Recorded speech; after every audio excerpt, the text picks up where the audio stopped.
Bulawanon ang gugma. Dawata kining sinsin, tinaan sa akong paghigugma. Sa kasakit o kalipay, sa kapait o kahamugawa, kitang duruha mag-ununga, hantod na ang kamatayan, mubulag ka nato sa dayo.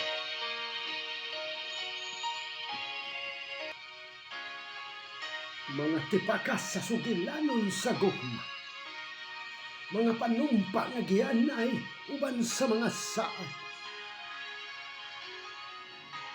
Ang matuod ug hingpit nga pagbati, naghiusa sa tinuos nga pagminahalan. Saksi ang langit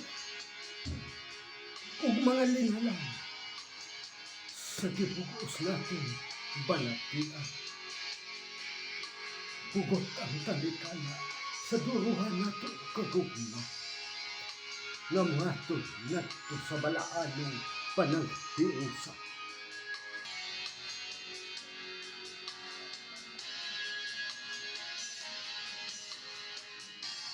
Ang matuod na gugma, tulukito, naghambing kini sa tinuos nga pailog, ug pagahabulan sa kaligtong, ug tiunay nga kaaghot.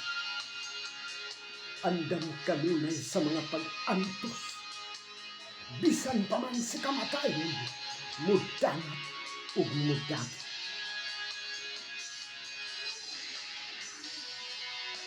Pagkatahong sa kinabuhi sa paraiso, mahimayaon ang bulok sa gugma.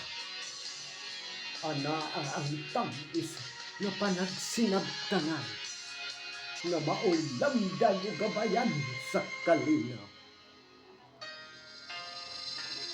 Ang panagdait o panaghiusap sa walay lingla o mga panglimbong, maoy dugukan sa maanimbit na buhil lamang, nga mugambalay sa dayon ang kalig-on sa pagpakabuhi.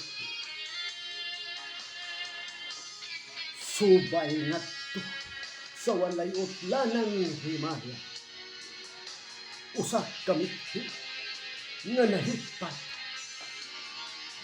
sa kabulawan sa matuod nga gugma.